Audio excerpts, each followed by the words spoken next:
जय माता दी। ज्योतिष प्रेमियों, आप सबका फिर से एक बार हार्दिक अभिनंदन। हैप्पी लाइफ सक्सेस मंत्रा यूट्यूब चैनल में हर टाइम मैं एक नया सब्जेक्ट लेकर आता हूं। आज का जो मेरा सब्जेक्ट है कि कैलाश पर्वत के ये जो 10 रहस्य है, जानकर आप भी हैरान हो जाएंगे और नासा भी चौंक गया है। जो कैलाश पर्वत है, शिवजी भगवान का जिसे निवास स्थान या घर माना जाता है, उसी कैलाश पर्वत के बारे में आज हम आपको 10 वो रहस्य बताएंगे, जिसे सुनकर आपके जीवन में भी एक बार जाने की इच्छा कि हमें भी एक बार मानसरोवर कैलाश की यात्रा करनी चाहिए। लेकिन ये सब हमारी इच्छा शक्ति के ऊपर भी निर्भर करता है, या शिव की कृपा का होना भी अनिवार्य है। अगर उनका वरदान या इच्छा रहेगी तो अवश्य ही आप भी मानसरोवर कैलाश की यात्रा कर पाओगे। ज्योतिष प्रेमियों, हैप्पी लाइफ सक्सेस मंत्रा यूट्यूब चैनल में अगर आप फर्स्ट टाइम मेरा ये वीडियो देख रहे हैं तो आपसे रिक्वेस्ट है कि आप इस चैनल को सब्सक्राइब करिए और बेल आइकन को ज़रूर प्रेस करें, ताकि जो आने वाली नई वीडियो उसका नोटिफिकेशन आपको प्राप्त हो सके। हर टाइम हम ग्रह नक्षत्र के अनुसार जो कुंडली बनती है उसके ऊपर जानकारी देते ही रहते हैं। लेकिन आज का जो सब्जेक्ट है थोड़ा भिन्न है, लेकिन अध्यात्म से जुड़ा है, तो अवश्य ही आप इसका लाभ उठाएं और अंत तक ये वीडियो ज़रूर देखें। अगर आपको ये वीडियो पसंद आए तो ज़्यादा से ज़्यादा इसे लाइक और शेयर करें। आप भी पुण्यों के भागी बने, अच्छा कर्म करोगे, अच्छा फल मिलेगा और आपकी इच्छा शेयर करने की नहीं है तो कोई पाप भी नहीं लगेगा। तो आइए दोस्तों, शुरू करते हैं। भगवान शंकर के निवास स्थान कैलाश पर्वत के पास अगर आप भी पहुंचना चाहते हैं तो भगवान की कृपा से, उनके आशीर्वाद से तो आप भी पहुंच जाओगे। यह अद्भुत स्थान रहस्यों से भरा है। शिव पुराण, स्कंद पुराण, मत्स्य पुराण आदि में कैलाश खंड नाम से अलग ही अध्याय है, जहाँ की महिमा का गुणगान किया गया है। पौराणिक मान्यताओं के अनुसार इसी के पास कुबेर की नगरी है। यहीं से महाविष्णु के कर कमलों से निकलकर गंगा कैलाश पर्वत की चोटी पर गिरती हैं, जहाँ प्रभु शिव उन्हें अपनी जटाओं में भर धरती में निर्मल धारा के रूप में प्रवाहित करते हैं। कैलाश पर्वत के ऊपर स्वर्ग और नीचे मृत्युलोक है। आओ जानते हैं इसके रहस्य। धरती का केंद्र, धरती के एक ओर उत्तरी ध्रुव और दूसरी ओर दक्षिणी ध्रुव है। दोनों के बीच स्थित है हिमालय।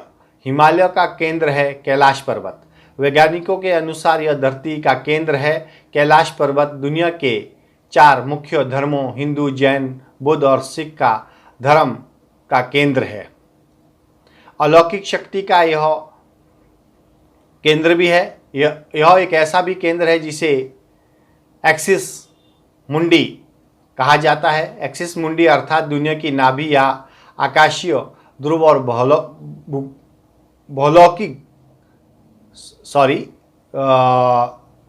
भौगोलिक ध्रुव का केंद्र है।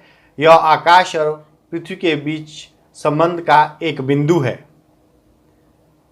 जहाँ 10 दिशाएं मिल जाती हैं। रशिया के वैज्ञानिकों के अनुसार एक्सिस मुंडी वह स्थान है जहाँ अलौकिक शक्ति का प्रभाव होता है।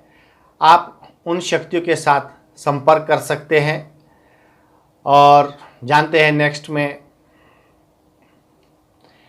पिरामिड नुमा क्यों कहते हैं इस पर्वत को। कैलाश पर्वत एक विशालकाय पिरामिड है जो 100 छोटे पिरामिडों का केंद्र है। कैलाश पर्वत की संरचना कपास के 4 दिक् बिंदुओं के समान है। जो हम कंपास यूज करते हैं उसके 4 बिंदुओं के जो दिक् होते हैं उसके समान है और एकांत स्थान पर स्थित है, जहाँ कोई भी बड़ा पर्वत नहीं है। शिखर पर कोई नहीं चढ़ सकता है। कैलाश पर्वत चढ़ना निषिद्ध है, परंतु 11वीं सदी में एक तिब्बती बौद्ध योगी मिलारेपा ने इस पर चढ़ाई की थी। रशिया के वैज्ञानिकों की यह रिपोर्ट यूएन स्पेशलियस मैगजीन के 2004 के जनवरी अंक में प्रकाशित की हुई थी।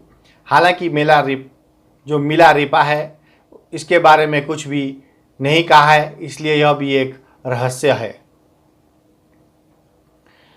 2 रहस्यमयी सरोवरों का रहस्य है। यहाँ पर 2 सरोवर मुख्य है। पहला मानसरोवर जो दुनिया की शुद्ध पानी की उच्चतम झीलों में से एक है, जिसका आकार सूर्य के समान है, और दूसरा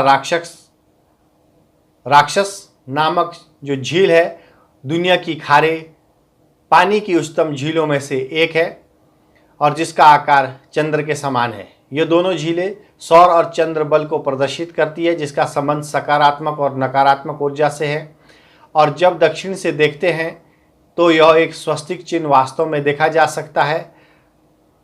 यह अभी तक रहस्य ही है कि ये झीलें प्राकृतिक तौर पर निर्मित हुई है या ऐसा इन्हें बनाया गया है। यहीं से क्यों सभी नदियों का उद्गम होता है। इस पर्वत की, कैलाश पर्वत की 4 दिशाओं में से 4 नदियों का उद्गम हुआ है, ब्रह्मपुत्र, सिंधु, सतलुज व कर्णाली। इन नदियों से ही गंगा, सरस्वती सहित चीन की अन्य नदियां भी निकली है। कैलाश की चारों दिशाओं में विभिन्न जानवरों के मुख है, जिसमें नदियों का उद्गम हुआ है। पूर्व में अश्वमुख, पश्चिम में हाथी का मुख, उत्तर में सिंह का मुख और दक्षिण में मोर का मुख है। सिर्फ पुण्यात्मा ही यहाँ पे निवास कर सकती है, यहाँ पुण्यात्माएं ही रह सकती है। कैलाश पर्वत और उसके आसपास के वातावरण पर अध्ययन कर चुके रशिया के वैज्ञानिकों का मानना है कि जब तिब्बत के मंदिर में धर्मगुरुओं से मुलाकात की तो उन्होंने बताया कि कैलाश पर्वत के चारों ओर एक अलौकिक शक्ति का प्रवाह है, जिसमें आज भी तेजस्वी आध्यात्मिक गुरुओं के साथ टेलीपैथिक संपर्क करते हैं। अर्थात यहाँ पे पुण्यात्मा ही निवास कर सकती है। यति मानव का भी एक रहस्य माना जाता है। हिमालय वासियों का कहना है कि हिमालय पर यति मानव रहते हैं या रहता है।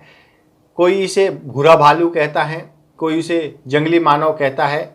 यह धारणा प्रचलित है कि यहाँ के लोगों को मारकर खा जाता है। कुछ वैज्ञानिकों ने इसे निडर थल मानव माना है। विश्व भर में करीब 30 से ज़्यादा वैज्ञानिकों ने दावा किया है कि हिमालयों के बर्फीले इलाकों में हिम मानव आज भी मौजूद है। कस्तूरी मृग का भी एक रहस्य है। दुनिया का सबसे दुर्लभ मृग है कस्तूरी मृग। यह हिरण उत्तर पाकिस्तान, उत्तर भारत, चीन, तिब्बत, साइबेरिया, मंगोलिया में ही पाया जाता है। इस मृग की कस्तूरी बहुत ही सुगंधित और औषधीय गुणों से युक्त होती है, जो उसके शरीर के पिछले हिस्से की ग्रंथि में एक पदार्थ के रूप में होती है। कस्तूरी मृग की कस्तूरी की दुनिया में सबसे महंगे पशु उत्पादों में से एक है और साथ में डमरू और ओम की आवाज़ आती है। यदि आप कैलाश पर्वत या मानसरोवर झील के क्षेत्र में जाएंगे तो आपको निरंतर एक आवाज़ सुनाई देगी, जैसे कि कहीं आसमान में एरोप्लेन उड़ा रहे हैं या उड़ रहा है। लेकिन ध्यान से सुनने पर यह आवाज़ डमरू या ओम की ध्वनि जैसी होती है। वैज्ञानिकों का कहना है कि यह आवाज़ बर्फ़ के पिघलने की हो सकती है। यह भी हो सकता है कि प्रकाश और ध्वनि के बीच इस तरह का समागम होता है कि यहाँ पर ओम की ध्वनि जैसी सुनाई देती है। आसमान में लाइट का चमकना दावा किया जाता है कि कई बार कैलाश पर 7 तरह की लाइटें आसमान में चमकते हुए देखी गई हैं। नासा के वैज्ञानिकों का ऐसा मानना है कि हो सकता है यहाँ के चुंबकीय बल के कारण यहाँ की ऐसा कुछ प्रक्रिया होती है। यहाँ का चुंबकीय बल आसमान से मिलकर कई तरह की चीज़ों का निर्माण कर सकता है। तो इस तरह से जो आज हमने आपके समक्ष जानकारी रखी है, ये मानसरोवर कैलाश की है, पवित्र धाम की है, जो शिवजी भगवान का अपना एक निजी स्थान बताया गया है, जहाँ पर स्वयं शिव भगवान विराजमान है। आपने पहले भी बहुत ये सब कहानियाँ सुनी होगी, लेकिन अगर आपको हमारी ये कहानी पसंद आए या आपको ये जानकारी पसंद आई है तो प्लीज़ इसे लाइक और शेयर ज़रूर करें और ज़्यादा से ज़्यादा लोगों में शेयर करें ताकि लोगों तक ये सब जानकारी पहुंच सके, क्योंकि सबको इस तरह की जानकारी नहीं होती है। और अगर आप भी अपनी जन्म कुंडली से संबंधित कोई जानकारी प्राप्त करना चाहते हैं तो आप मुझे भेज सकते हैं। मात्र 3 चीज़ें, date of birth, birth time और बर्थ प्लेस। तो आपकी संपूर्ण कुंडली का हम विश्लेषण करके आपको संपूर्ण जीवन की जानकारी देने में सक्षम हैं। लाल किताब के अनुसार हमारे उपाय होते हैं। जीडी विशिष्ट गुरुदेव का आपने अगर नाम सुना होगा तो हम उनकी संस्था के अधीन काम करते हैं। हमारी जो संस्था है वो युग परिवर्तन ज्योतिष का लाल किताब जीडी जो विशिष्ट है गुरुदेव है, उनके ही माध्यम से हमारी ये जीवन की जो भी छोटी बड़ी जो भी समस्या हमारे जीवन में आए दिन रहती है, जन्म कुंडली में ग्रहों अनुसार उसका फल जो इंसान को भोगना पड़ रहा है, तो उसके लिए आप हमें संपर्क करें। डिस्क्रिप्शन में आप जा सकते हैं, वहाँ पे हमारा टेलीफोन नंबर आपको दिया गया है, व्हाट्सअप नंबर दिया गया है, तो आप अवश्य हमें संपर्क करें और आपका स्नेह बनाए रखें। माता रानी आप सबको सुखी रखे, आपके घर परिवार में हमेशा खुशियाँ बनी रहे, भगवान सबको सद्बुद्धि दे, आप सभी अच्छे कर्मों में लगे रहें और बुरे कर्मों से बचें। यही कामना के साथ आज का सब्जेक्ट मैं यहीं पे समाप्त करता हूँ। जय माता दी।